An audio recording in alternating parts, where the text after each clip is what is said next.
right. Well, speaking of getting pounded. Yep. Billy Mitchell. Twin Galaxies has stripped Billy Mitchell officially of all records, and he's banned from anything else ever on the website. And plus, they submitted. They're just banned from anything else. Banned, no, he can't go outside. He can't do his own grocery shopping. He can't make his own hot sauce anymore. No. And plus, then they told Guinness, who then stripped the records from Guinness. Good. So this is after the full investigation happened. Remember, we talked about in the podcast about it was submitted, then it was adjudicated. Love that word. Whether or not he was. That's how you pronounce it? Adjudicating? That's a great word. How are we supposed to pronounce it? I don't know. It's all hard sounds. I just let it run in my head. I was like, I know what this word means, but I never really pronounced it in my head. Great. Okay. You're learned being around me. Adjudicated. Okay. So the proposition or argument was that he was submitting world records, arcade play records that were really being played on a MAME setup, either in a cabinet or otherwise, and there wasn't good evidence to show that it was actually an arcade ROM board setup. So I think they had 3 different independent people look at this, and they all sided with the person that brought up the dispute, saying, oh yeah, he played these on a MAME arcade setup, whether it was some emulator or an emulator inside a machine. And the problem with that, going again, is that on an arcade setup, a real arcade setup, you can't fake it. It is what it is. You run through a ROM board, you play it, and that's what you're That's supposed that. to. MAME, it's a little dicier. Because on MAME, you can do save states and rewind, and you can basically patch together gameplay videos. Right. From various times starting A to B. You can restart a level with a save state. You can do stuff that you can't do on an arcade board. So that's why they're separate, just in case. So and there's slightly different time. It's on more, timings and things like that too. Yeah, and that's more their concern really, is that even if you've taped it properly and there's no evidence of save states or things like that, there are minor enough inputs.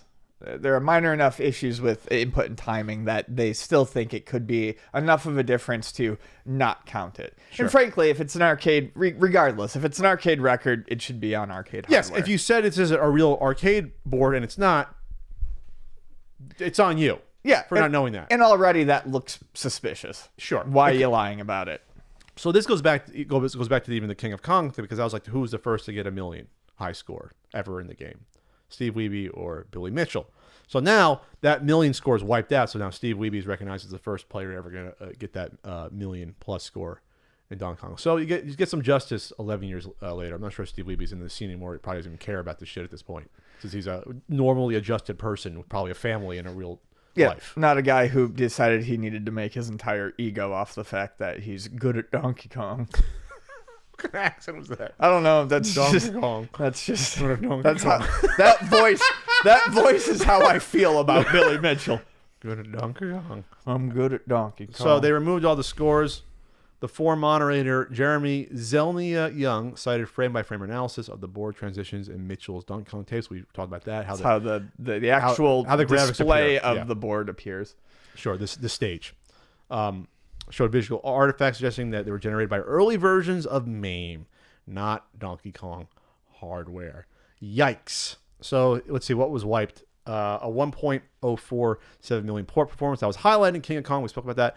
And a 1.05 million point score achieved at a mortgage brokers convention. My favorite.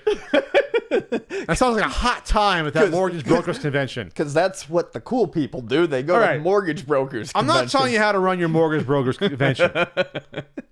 But you might want to get some other entertainment in besides watching someone play a Donkey Kong game for hours. Can I steer us off for a second here? Go for it. This whole podcast is off the rails already. It's good. It's fine. People are going to love it.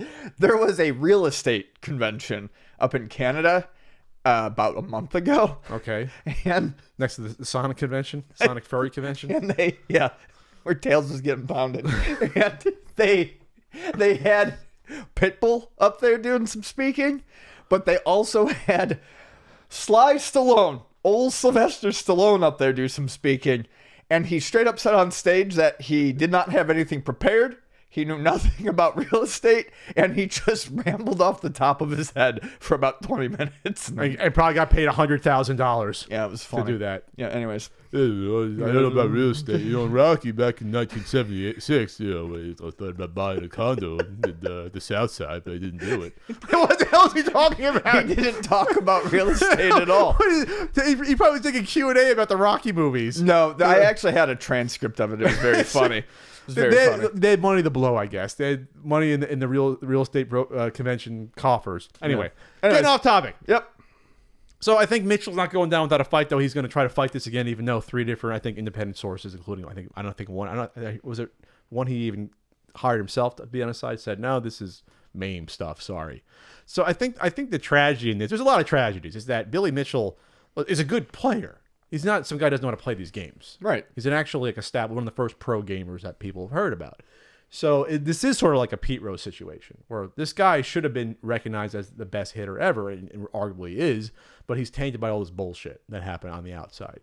I guess in order to stay at the top, sometimes you go down potentially a dark path.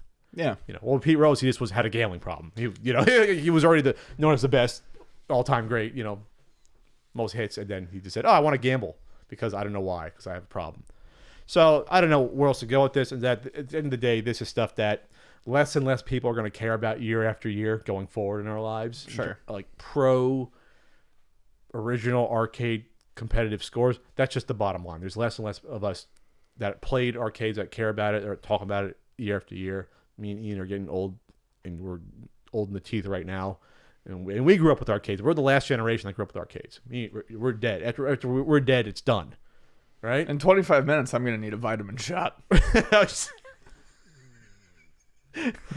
All right, then. I will point out that Todd Rogers was also the ref who verified a bunch of of course, Billy's scores. He's the disgraced dragster champion. Yeah. So it's just so silly. It's a big bowl of shit porridge. The whole thing's silly. I'm glad there's no NES scoring board that's big. Then I'd be dragged into that. It's like, well, who really has the top?